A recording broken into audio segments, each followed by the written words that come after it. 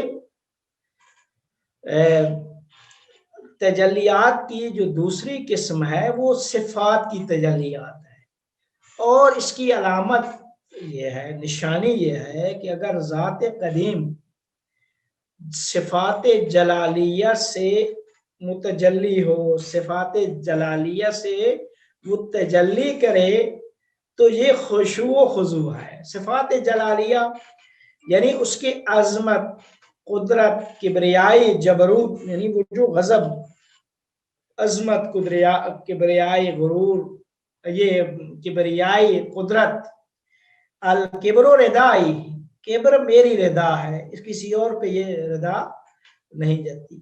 تو جو ما سوی اللہ ہے تو وہ یہ کبر وہ اس کا معنی ایک منفی بن جائے گا. یعنی حق تعالی اگر وہ ان صفات جلالیہ سے متجلی ہو جائے تو یہ عین خشوع و خضوع ہے. پھر فرمایا کہ اس میں اذا تجلی اللہ لشیء خشع، اور اگر صفات جمالیہ سے متجلی ہو، جیسے رحمت، رؤوف ہونا، اللہ غفور، اللہ غفور رؤوف، اللہ رؤوف ہے، رحیم ہے، لطیف ہے، کریم ہے. یہ سارے کے سارے جو صفات ہیں صفات جمالیہ ہیں. تو اگر صفات جمالیہ سے متجلی ہو تو یہ عین انس و محبت اور عین سرور اور خوشی ہے. تو آپ فرماتے ہیں کہ ابراہیم علیہ السلام جب اس مقام پہ پہنچے، مقام جامع اور تفرقہ میں، تو وہاں پہ باقی بے بقائے حق ہوئے، اس طرح کے اس طرح باقی بے بقائے حق ہوئے کہ حق تعالی جو منزہ ہے، منزہ اس کی منزہ جو ذات واحد ہے، اس نے اس پہ تجلی، ذات واحد منزہ ذات واحد کی اس پہ جب تجلی ہوئی تو تمام ذوات صفات اور افعال جو ہیں ان کو حق تعالی کی اسماء یعنی اوصاف و افعال میں متلاشی سمجھا، یعنی اس میں بکھرا ہوا سمجھا، اس کے اندر کیا کہتے ہیں غرق ہوتا ہوا سمجھا، اور اپنے نفس کو تمام مخلوقات کے ہمراہ پایا، جیسا کہ خود ان مخلوقات کے مدبر ہوں، تدبیر کرنے والے۔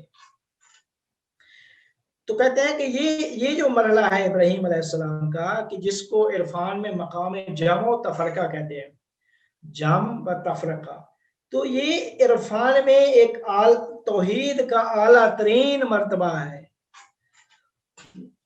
تو کہتے ہیں کہ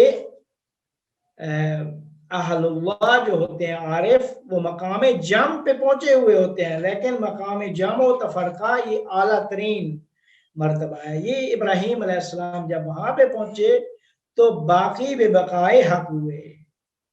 تو کہتے ہیں کہ کیا کہتے ہیں جب اس مقام جمع پہ پہنچے تو اس کے بعد جب توجہ کی مخلوقات کی طرف، تو مخلوقات کی توجہ کے مقام میں وہ جو آفرینش اور خلقت کے جو مظاہر ہیں ان سب کو ذات حق سے جدا جانا، یعنی منزہ بھی ہے، یعنی یہ سب وہ بھی ہیں اور سب وہ نہیں بھی ہیں۔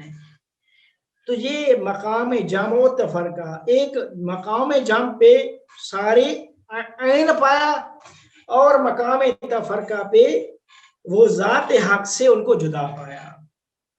یہ ایک چیز تھی ابراہیم علیہ السلام کے بارے میں۔ دوسری چیز کہتے ہیں کہ ابراہیم علیہ السلام نے قرآن میں پڑھے کہ سورج کو رب کہا کہ یہ میرا رب ہے، جو مشرق سے طلوع ہوتا ہے، مغرب میں غروب ہوتا ہے، اس کی آپ پوجا کر رہے ہیں، یہ ہے میرا رب۔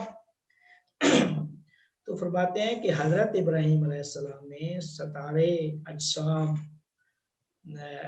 سورج، یہ جسم، سورج بھی جسم ہے ظاہر ہے، ان کو رب جانا۔ قرآن میں بھی یہ الفاظ موجود ہیں۔ تو کہتے ہیں کہ اس کی البتہ مختلف تفاسیر میں تو ہر ایک نے اپنی اپنی تفسیریں کی ہیں، کلامیوں نے، فلاسفہ نے، عام جو اہل حدیث ہیں، یعنی حدیث قرآن کو حدیث سے سمجھتے ہیں، انہوں نے بھی اس کے متعلق کچھ تفاسیریں کی ہیں۔ لیکن ایک تفسیر جو مہم تفسیر ہے وہ ابن عربی کی نگاہ ہے، کہ ابن عربی نے یہاں پہ یہ فرمایا کہ وہ پھر وہی بحث لے کے آتے ہیں خود وحدت الوجود والی۔ وحدت الوجود میں فرماتے ہیں کہ وہ اللہ تعالی جمیل علی الاطلاق ذوالجلال ہے، وہ جمیل علی الاطلاق ہے، ہر جمال و کمال جو کیا کہتے ہیں تمام مراتب وجود میں ظاہر ہے، ہر جمال و کمال اس کا مراتب وجود، تمام مراتب وجود میں وہ ظاہر ہے۔ تو یہ جو جتنا بھی مراتب وجود میں وہ ظاہر ہے، یہ سارے کا سارا اس کے جلال و کمال کا پرتو اور سایہ ہے۔ تو کہتے ہیں جب یہ سب کچھ وہی ہے، یعنی سارے کا سارا اس کا سایہ ہے، تو اب کہتے ہیں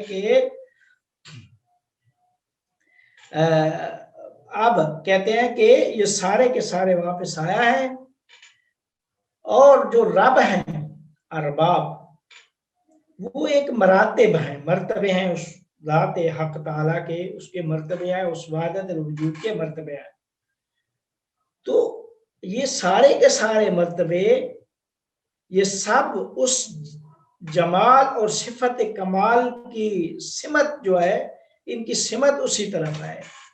تو کہتے ہیں کہ جب ایسی چیز ہے تو اب فرماتے ہیں کہ اس کی تمام صفات وہ ساری کی ساری جو علی الاطلاق اور کلی تھی انہوں نے تنزل کیا تمام مراتب وجود میں. جب ان کا تنزل ہوا تو تنزل کی صورت میں وہ جز میں گئیں، جز سے پھر تقیید قید میں گئیں، سب میں ان کی تجلی ہوئی، جز سے کل اور پھر مقید سے مطلق تک، یہاں تک کہ جب ایسا ہوا تو کہتے ہیں کہ اب نہ آپ جز کو کل سے جدا سمجھ سکتے ہیں اور نہ ہی کیا ہے مقید سے مطلق کی طرف پلٹانے کا انکار کر سکتے ہیں. یعنی مقید سے مطلق اور جز سے کل. تو کہتے ہیں کہ یہ جب یہ سارے کے سارا سلسلہ اس طرح ہے تو سارے کے سارے کیا ہے یہ چونکہ مراتب وجود میں سارے ہیں، یہ رب بھی اس وجود کا ایک وحدت وجود اور وجود حق تعالیٰ کا ایک مرتبہ ہے. تو اب ابراہیم علیہ السلام نے کیا کیا کہ ان کو بھی رب جانا، اجسام کو بھی، کواکب کو بھی، ستاروں کو، سورج کو وہ جانا. تو کہتے ہیں اس کی تفسیر یہ ہے کہ جب ہم اس نگاہ سے دیکھیں گے، وحدت الوجود کی نگاہ سے، کہ سارے کے سارے جلال و کمال کا منبع اور سرچشمہ اور مرجع جو ہے وہ ذات حق تعالی ہے. تو اب یہ جتنے بھی جز سے کل کی طرف آئے ہیں یا مطلق سے مقید کی طرف ہو، یہ سارے کے سارے در حقیقت سب کی بازگشت اسی کی طرف ہے. اور یہ سارے کے سارے سورج چاند ستارے یہ اس ذات واحد کے مظاہر میں سے ایک مظہر ہے.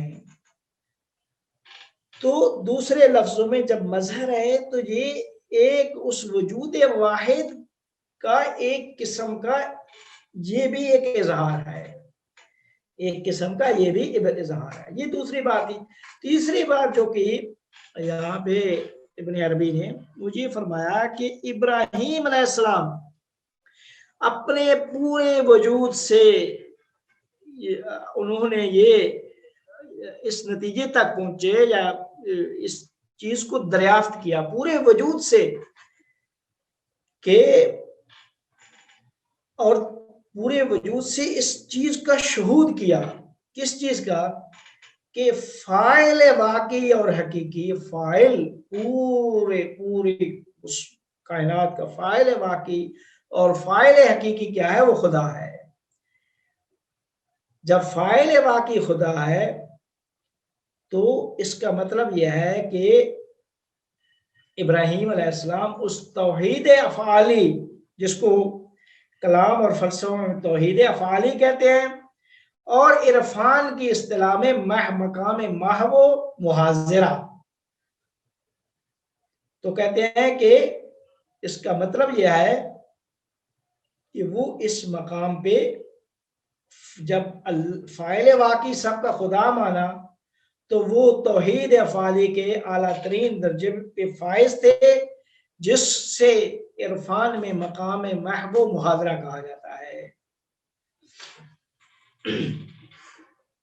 اچھا، پھر فرماتے ہیں کہ یہ پہلے مرتبے میں یہ شہود کیا، پھر دوسرے مرتبے میں ابراہیم کا شہود اس طرح ہوا کہ جتنے بھی بندے اور انسان کی صفات ہیں یہ حق تعالی کی صفات کے ساتھ جب ان کو مقایسہ اور نسبت دی جائے تو یہ ساری کی ساری کچھ بھی نہیں ہے، لا شیء ہے. یعنی ہم موازنہ ہو تو کچھ نہیں ہے، حق تعالی کے ساتھ نسبت یعنی ہچ کچھ بھی نہیں ہے.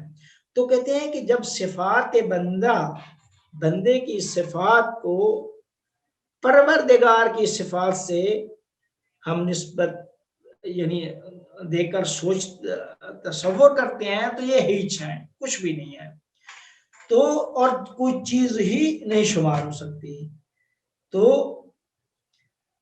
ابراہیم علیہ السلام اس نتیجے پہ پہنچے تھے کہ صفات واقعی جو ہیں حقیقی اور واقعی صفات اگر کوئی ذات رکھتی ہے تو وہ حق تعالی ہے. تو ابراہیم علیہ السلام توحید صفاتی پہ پہنچ چکے تھے. البتہ توحید صفاتی فعالی وہ ایک کلامی معنی کے ساتھ ہے، لیکن یہ عرفان مقام محو محاضرہ اور دوسرا مقام اس کو عرفا کہتے ہیں مقام تمس تو میم سین عرفانی اصطلاح میں. لیکن کلام اور فلسفہ میں توحید صفاتی یعنی ذات کو دیکھا، پہلا مرتبہ فاعل واقعی، دوسرا مرتبہ صفات واقعی بھی اگر کسی ذات کی ہے تو وہ حق تعالی ہے. اور نہایت میں ذات کی تجلی سے ہی وہ بقائے مطلق جب کیا کہتے ہیں فانی فلا ہوئے اور باقی بے بقا اللہ ہوئے، جب باقی بے بقائے مطلق ہوئے تو اس کے نور ازلی سے ذات ازلی کا مشاہدہ کیا. جب اس کے نور ازلی سے ذات ازلی کا مشاہدہ کیا تو وہ توحید ذاتی تک پہنچے.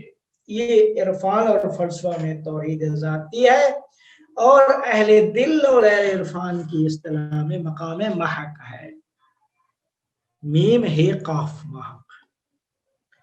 یہ کیا کہتے ہیں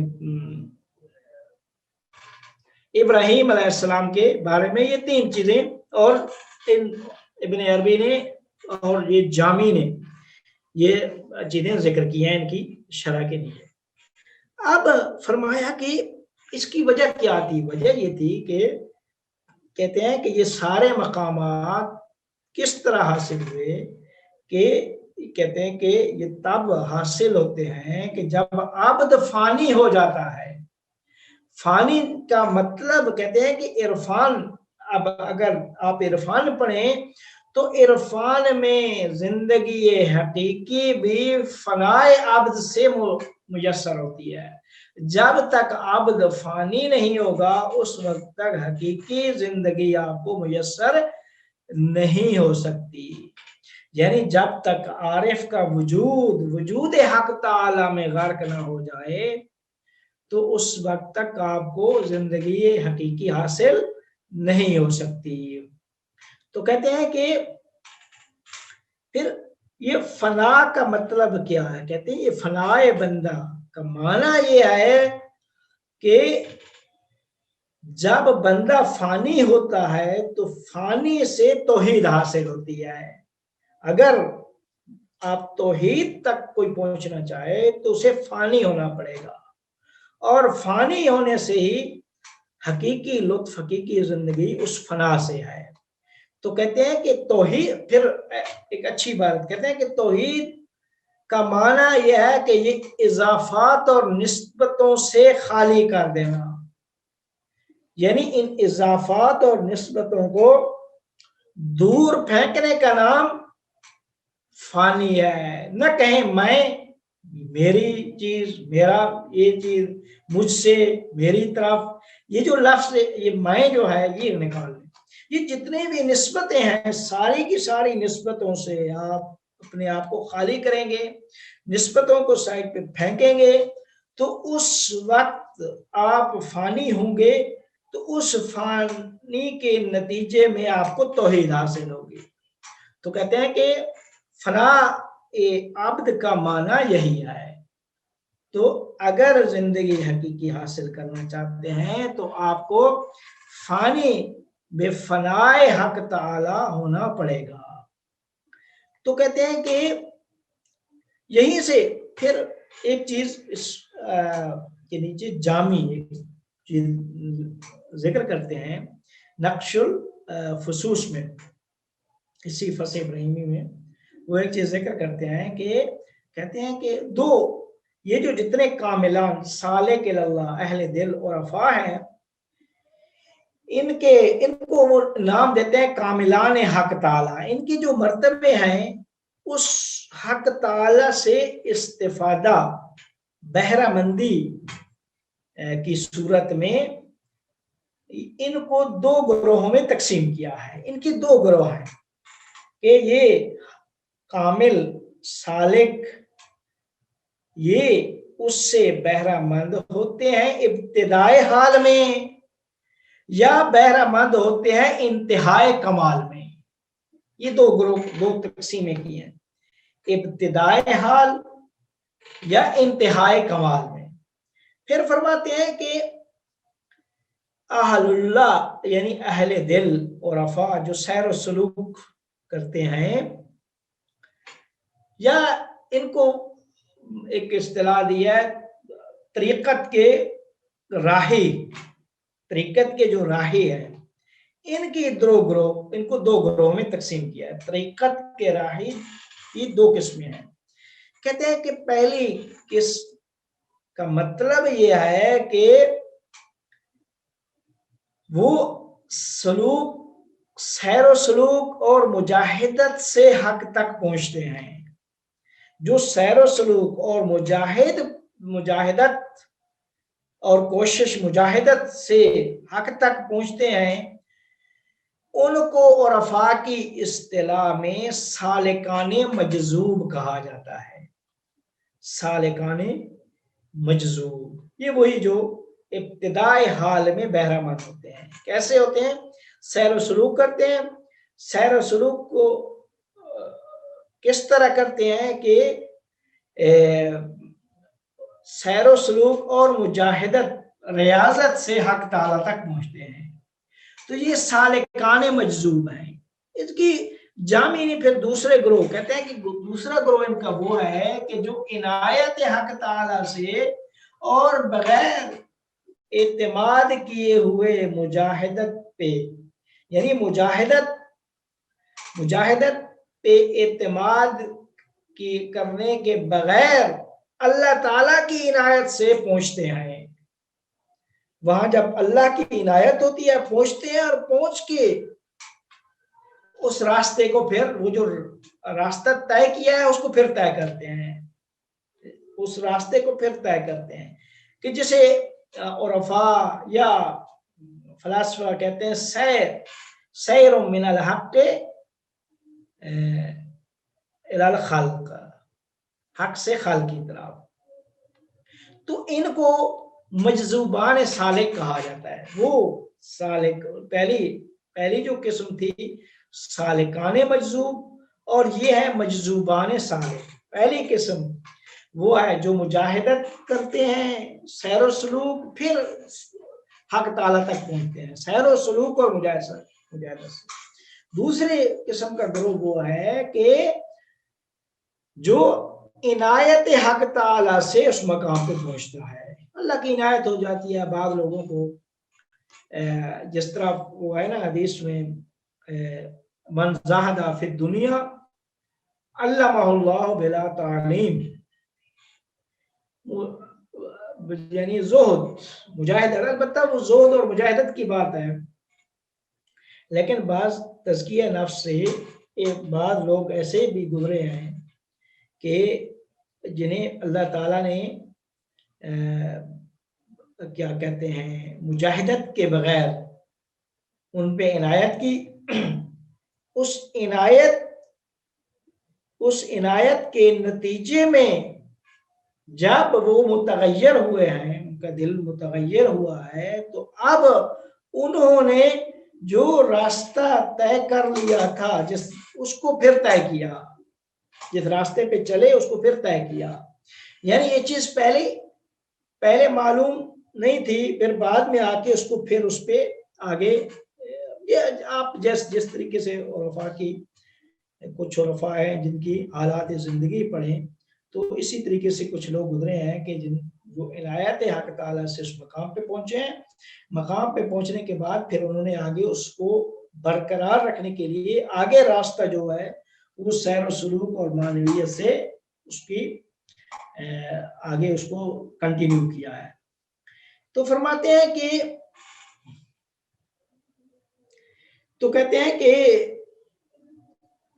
بعض مجذوبان حق تعالی جو مقامات اور منازل کو طے کرنے سے پہلے وہ جذبہ الہی اور کشش الہی سے بہرہ مند ہوتے ہیں. بہرہ مند ہونے کے بعد جب جمال مطلق اور جلال مطلق کے آثار کا مشاہدہ کرتے ہیں تو فرط محبت و عشق سے وہ حالت حیرانی میں چلے جاتے ہیں. تو پھر کہتے ہیں کہ اس سلوک کا جو وہ مقام ہے محیمن، سلک محیمن، اس تک وہ پہنچتے ہیں، اس کو حاصل. کہتے ہیں دوسرا گروہ جو تھا، جس کا ہم نے کہا کہ وہ منازل اور مقامات کو طے کرنے کے بعد وہ جذبہ الہی اور عشق الہی ان کے کو نصیب ہوتی ہے. تو کہتے ہیں کہ پھر وہ اسی جذبہ سے پھر نہایت کمال کے اعلیٰ درجے پہ پہنچتے ہیں. تو پھر کہتے ہیں کہ جب وہاں پہنچتے ہیں تو شدت محبت سے اپنے نفس سے فانی ہوتے ہیں، ساری قیود اور اضافات سے کو سائڈ پہ رکھ کے فانی بے فنا فی اللہ ہوتے ہیں. تو فانی بے فنا فی اللہ ہونے کے بعد باقی بے بقاء اللہ ہوتے ہیں. تو پھر جب فانی ہوتے ہیں تو مقام جامع ہے، باقی بے بقاء اللہ تو جامع تفرقہ. تو پھر حق کو تمام چیزوں میں ساری اور جاری دیکھتے ہیں. یہ وہ مقام ہے جو ابراہیم علیہ السلام کے پاس تھا کہ ابراہیم وہاں پہ پہنچے اور اس ابراہیم نے حق کو تمام اشیاء میں جاری اور ساری مانا. اسی وجہ سے اللہ نے ابراہیم کو خلیل کہا ہے، واتخذ اللہ ابراہیم خلیلا. اور خلیل کا معنی تخلل سے مشتق ہے، اور تخلل کا مطلب یہی ہے کہ سریان حق تعالی تمام موجودات میں حق تعالی جاری اور ساری ہے. ابراہیم اس مقام پہ پہنچے ہوئے تھے، اس وجہ سے اللہ نے ابراہیم علیہ السلام کو خلیل بنایا ہے. تو یہ ایک وہ چیز ہے کہ البتہ کہتے ہیں جو ابن عربی نے فصوص الحکم کا جو آغاز کیا ہے فص آدم سے، اور جس ترتیب کو آگے لے کے چلے ہیں، آدم، شیث، حضرت نوح، ادریس اور ابراہیم، یہ ان میں پھر جو باتیں انہوں نے جس ترتیب سے لے کے آیا ہے، فص آدمی میں کیا کہا کہ آدم جامع تمام صفات تھا، صفات ثبوتی سلبی وہاں پہ لے آئے. پھر ان کے بعد شیث کی وہ عطیہ ذاتی اور عطایہ ذاتی اور اسمائی کی بات کی، اور وہاں پہ صفات تنزیہی کو ذکر کیا. پھر اس کے بعد تیسری اور چوتھی فصل میں سبوحیت اور قدوسیت کی بات کی، کہ جہاں پہ صفات سلبیہ جو خالص صفات سلبیہ ہیں ان کے متعلق بات کی. تو کہتے ہیں کہ جس طریقے سے آپ یہ بھی فرما رہے ہیں، کیا نام ہے، جامع فرماتے ہیں کہ صفات سلبی جتنے بھی ہیں وہ صفات سلبی وہ کیا کہتے ہیں تنہائی، یعنی اکیلے وہ ان سے معرفت تام حاصل نہیں ہوتی، معرفت کامل حاصل نہیں ہوتی. لہذا ضروری تھا کہ ذات و صفات ثبوتی یعنی بحث کی تکمیل کے لیے، یعنی ضروری تھا کہ ان بحث کی کیا کہتے ہیں شناخت ذات حق تعالیٰ، اس کی صفات ثبوتیہ اور ان کے مراتب کے متعلق یہ ضروری تھا کہ ان کو کامل کیا جائے. تو کامل کرنے کے لیے حضرت ابراہیم علیہ السلام کی بحث سے انہوں نے آغاز کیا. تو ابراہیم علیہ السلام کی بحث میں آ کے یہ فرمایا کہ ابراہیم علیہ السلام وہ ہیں کہ جو متخلق بے صفات ثبوتیہ ہیں. تو کہتے ہیں کہ لہذا اس فصل کو انہوں نے ابراہیم علیہ السلام کے ساتھ خاص کیا ہے. پھر وہ البتہ کیا کہتے ہیں، پھر وہ بات وہی تخلل کی لے کے آتے ہیں، اور کیا کہتے ہیں بات پھر وہ فلاح کی جو بات جو ہم کہہ چکے ہیں. اور اسی وجہ سے کہ فناء اب تعالیٰ سے پھر انہوں نے اس فصل کی ابتدا میں ہی پیراگراف میں یہ بات کہہ دی تھی کہ جو پہلی عبارت ہے کہ لا بد من اثبات عین العبد، کہ وہ عین عبد ہے، اس کو ثابت کیا جائے. تو یہ ساری کی ساری چیزیں وہ کہ جب انسان ساری صفات کو ہٹاتا ہے، متلاشی ہوتا ہے پھر، اور فانی بے فنا ہوتا ہے، اور جتنی صفات ہیں وہ ساری کی ساری اپنی صفات بشری کو ختم کرتا ہے. ختم کرنے کے بعد پھر کیا کہتے ہیں جب فانی بے فنا فی اللہ ہوتا ہے، باقی بقاء اللہ ہوتا ہے، تو پھر فرماتے ہیں کہ یہ جو پہلی عبارت بھی پچھلی اس میں توضیح دی تھی کہ پھر یہیں سے وہ عین عبد بنتا ہے. عین عبد بنتا ہے تو اس کی آنکھ اس کی آنکھ بن جاتی ہے، وہ عبد السمیع بن جاتا ہے، عبد البصیر بن جاتا ہے، اس کے ہاتھ اس کے ہاتھ بن جاتے ہیں. وہاں یہیں سے پھر فرماتے ہیں کہ ما رمیتا اذ رمیتا ولکن اللہ رمی، تو اس کی زبان اس کی زبان بن جاتی ہے، اس کے کان اس کے کان بن جاتے ہیں، یا وہ خود یہ بن جاتا ہے، وہ خود یہ بن جاتا ہے. دو صورتیں تھیں جو ہے نا وہ پچھلی اس میں ہم بحث کر چکے ہیں. تو لہذا یہ جو عرفانی یعنی اس نظریے کو جب تک مد نظر نہیں رکھیں گے تو جو لوگ اعتراض کرتے ہیں کہ کیا کہتے ہیں قرآن کلام خدا نہیں ہے، کلام پیغمبر ہے، پیغمبر کی زبان سے نکلے ہوئے الفاظ ہیں، اور پیغمبر صلی اللہ علیہ وآلہ وسلم ایک بشر تھے، تو بشریت کے اپنے لوازمات ہوتے ہیں. پھر یہ عالم ہے، عالم محسوسات ہے، اس کے اپنے لوازمات ہوتے ہیں. تو اس کا جو تنزل ہوتا ہے تو وہ یہ زبان کلام یہ وہ نہیں رہی. تو اس نظریے کو بھی بہت سارے لوگوں نے اس کے جواب دیے تھے، لیکن صحیح جواب یہی تھا کہ جنہوں نے عرفان ابن عربی اور قیصری اور جامی کے نظریے سے استفادہ کر کے جب جواب دیا تو اس کے اسی جواب کے نتیجے میں دوسرے لوگ تب یعنی اس نظریے پہ اعتراض کرنے والے تب خاموش ہوئے، تب ساکت ہوئے کہ واقعا یہ کلام پیغمبر نہیں ہے، کلام خدا ہے. کیونکہ وہ یہ سارے جو مقامات ابھی ذکر کیے ہیں ابراہیم اور پھر انبیاء اور انسان کامل کے، اور یہ سارے کے سارے انبیاء ایک رمز ہے انسان کامل کا، تو وہ پھر اس مرتبے میں وہ بن جاتا ہے. تو یہ ساری بحثیں چونکہ ایک دوسرے پہ مترتب ہیں، جب تک ساری بحثوں کو ایک اوپر سے نیچے تک ساتھ جوڑ کے نہیں سمجھیں گے وہ چیز سمجھ میں نہیں آئے گی. جب اس طرح جوڑ کے سمجھیں گے تو پھر سمجھ میں آ جائے گا کہ یہ قصہ کیا ہے. یہ کچھ آخری بحث تھی. انشاءاللہ اگلی نشست میں ہم ابراہیم علیہ السلام کی فصل کو بھی مکمل کر دیں گے انشاءاللہ. السلام علیکم آغا، ایک سوال تھا ادنا صاحب. میں کو آپ کہتے تھے کہ فنا آپ جو بات کر رہے تھے کہ میں کو فنا کیسے کیا جائے، وہ مجھے ابھی تک کھوج نہیں لگی اس بات کی.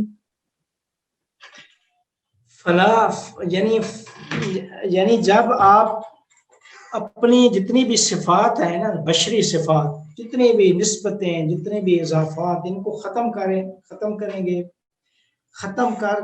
کریں گے تو وہ آپ یعنی وہ اس ذات کا مشاہدہ کریں گے. پھر بشری جتنی صفات، نسبتیں، اضافات ہیں ان کو سائیڈ پہ رکھیں گے. سائیڈ پہ رکھنے کا مطلب یہ ہے کہ تصور کرنا فقط، یعنی